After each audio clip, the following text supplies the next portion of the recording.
Donald Trump seems to be turning his back on previous US policy when it comes to Ukraine, saying in a Fox News interview on Monday that the country may or may not be Russian someday. Mr. Trump also said he has told Kyiv he wants something in return for ongoing US assistance. Have a listen. They have tremendously valuable land in terms of rare earth, in terms of oil and gas, in terms of other things. I want to have our money secured because we're spending hundreds of billions of dollars. And, you know, they may make a deal, they may not make a deal, they may be Russian someday, or they may not be Russian someday, but we're going to have all this money in there. And I say, I want it back. Well, in response to those comments, Kremlin spokesperson Dmitry Peskov said Tuesday, quote, a significant part of Ukraine wants to become Russian and has already become Russian. Well, look, Poland not only shares a border with Ukraine, it also shares the wish that Russia will ultimately not win this war. I sat down with Polish President Andrzej Duda right here in Dubai earlier today to speak about the future of the conflict and the roles other countries may play in trying to bring an end to it. Have a listen. It will soon be the third anniversary of Russian aggression against Ukraine. The war is still going on, and a lot of people around the world, especially those people of goodwill, are asking themselves the question how to bring this war to an end, and to be more precise, how to make sure that Russia stops attacking Ukraine. And I keep repeating one thing. As a neighbor of Ukraine, as the one who is watching this conflict and has been watching it from the start on the one hand, but on the other hand, as the one who has been actively supporting Ukraine in defending its sovereignty and independence, we have to make sure, those people have to make sure that Russia does not win this war. This is the most important thing. Russia must not win this war. I'm not saying that Russia has to be defeated. I'm saying Russia must not win this war, which means to me that Russia cannot draw benefit from this war. This is the most important thing which has to be obtained today by the international community. We, Poland, have been supporting Ukraine right from the start.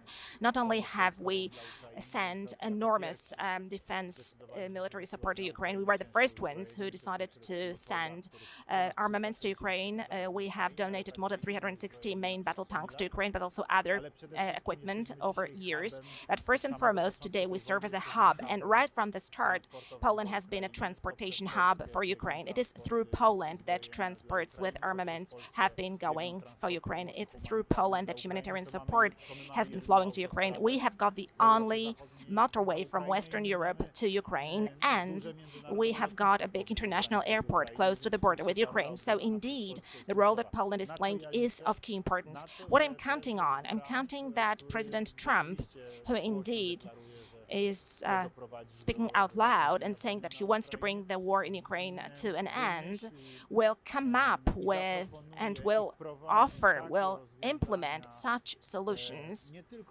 not only political ones, but also economic ones, which will force Vladimir Putin to sit down at the negotiating table and will bring this war to an end. What's your view on President Trump's ambition to support Ukraine going forward, but the quid pro quo is that the US gets the rare earth metals that Ukraine has? Is that acceptable? Please remember that President Donald Trump, first and foremost, is a businessman. And this is the point that I always repeat in all the discussions, because he has got a business-like style of conducting politics. He's got a business-like style of speaking about politics. And not all politicians like that. They're not used to it. It's a slightly different kind of language and slightly different methods of action. And he took immediately a business-like approach to this. He put it clearly. The United States has already provided huge assistance to Ukraine. It is true. Nobody else has helped Ukraine so much as the United States, and it should be stressed and highlighted. But it is also important, please remember, that the first who helped Ukraine was nobody else but precisely Donald Trump. We are speaking about the budget for the Pentagon in 2020, when he was still serving as president in his first tenure. And already then, he was providing military support to Ukraine. When nobody really was thinking seriously about the war and about Ukraine having to defend itself. But today he's saying, okay, What will America have from that? Are you able to offer anything to America? Well, this is life. And it is hard to wonder and to be surprised that it is also the approach of the President of the United States. This is from Mike Waltz, the National Security Advisor to Donald Trump, reinforcing the Trump administration's position. Quote, the Europeans have to own this conflict going forward. Trump will end it, and then in terms of security guarantees, that is squarely going to be with the Europeans.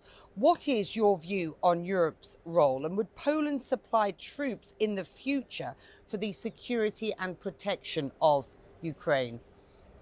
To jest taki specyficzny paradoks. Well, this is a specific kind of a paradox, I could say, because on the one hand, the ones who, and let's be clear and honest, those European politicians, let's put it in a subtle way, are not big fans of President Donald Trump. There is a group of such politicians, and we know more or less who can be included as a member of this group. They're saying, yes, so we have to tighten European ties, we have to build European security, we have to focus on Europe's military independence in terms of security. Donald Trump is saying very well, of course, but spend more on defense. Invest more in your own security, and it would be best if you could provide for the security of Ukraine in Ukraine with your own means, European means. And what will Poland's commitment These be? are not contradictory to each other.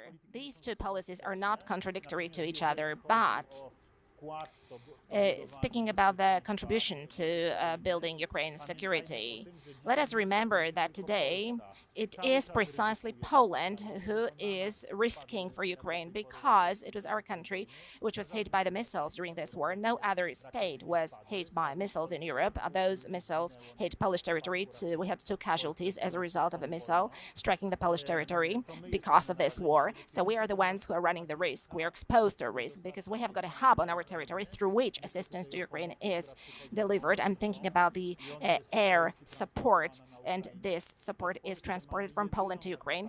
In Poland, we have got the only motorway from Western Europe through to Ukraine, and today we are the key country in terms of support for Ukraine, and we are providing this assistance all the time.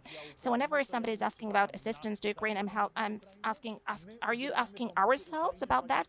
We are providing help to Ukraine 24 hours 7.